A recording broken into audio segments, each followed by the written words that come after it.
So hello guys, ang adlaw nyo dia. So naka-prepare data na guys no kay kuan mo adto mi og Cebu ani kay invite mi ni uncle para celebration sa iyang birthday ni Uncle Noel Aguaviva. Then fast forward ta guys. And money guys, ang gundawin na mi ani padto sa aming sport.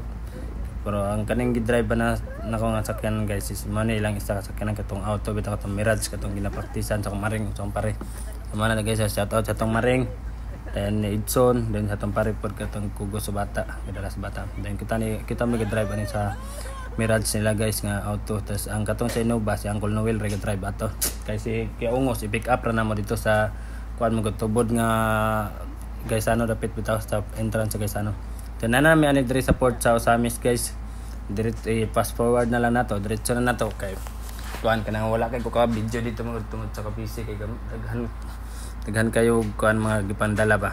Do awas si Uncle guys, pero tingling awas yang apo. Sa kuan ang kinugos ka. Ano akong kinugos pala ko ng binata. And si Uncle pero tingling awa kay siyang apo. Then kani nga pag-uban namo guys is gi-invite mi ni Uncle Noel ni kay birthday celebration mo kanya diri, balik diri niya ihil sa Cebu. So ang gigama nga kuan pud sa kong Maring is kanang magkuan anong i-tour ba or itlag-lag yung parents to.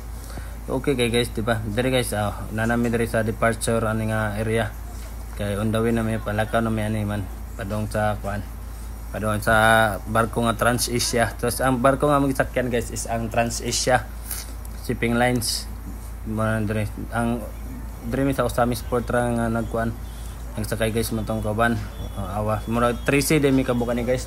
13 mi kabuok. Kay namay dungag duha nga si kuan si itong magulang si Naomi, magulang ni Yorsimi si Naomi og si kuan kung uyab siyang magulang atong kaban guys. In the way na tani guys padung na ta sa kuan ani sa Trans-Asia nga barko kay grabe ka kusog sa ulan guys bay nga duko mi daghan mi gibit-bit ani gud katong na kuha to Maring. Okay kay guys diba, enjoy manang safe travel gid kanuna among ampo ani guys nga makaabot mi sa mong padulngan nga safety diba. Pero grabe kabati ka naka-feel jud pud mi og kanang kuan guys kanang ka kuan bitaw kanang kalipong kahubog action bitaw dito ta naabot man sa kuan Surigao dapit. Then before na guys nangaon sa Medan diri sa pag-abot namo sa naka-plaster mi sa mga luggage nangaon na dayon mi diri sa kuan sa kantin sa Trans-Asia nga barko. Then after magkaon diri na din video na din ta sa mga kilid-kilid kay palarga na mo pod timing pod nga palarga na ni on the way na to Cebu. Welcome to Cebu na dayon ang among kuan ni next destination.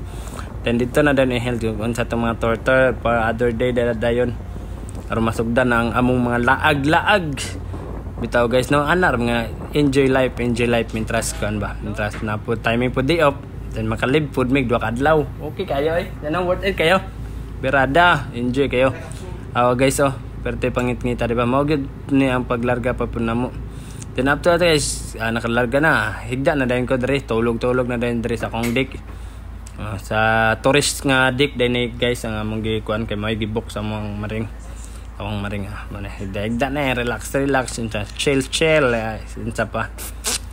Then ang kanindot guys og naka sa tourist kuan pwede ka makapangayo og comforter kay mahatag man sila din atong body dia guys relax kayo wag cellphone chillax ra kay sa tanan ba ginambid pa gigda na ginambid pa gyapon perting atika sa tong body tako magkagnisi to be continued na lang pud dayon ang sumpay guys.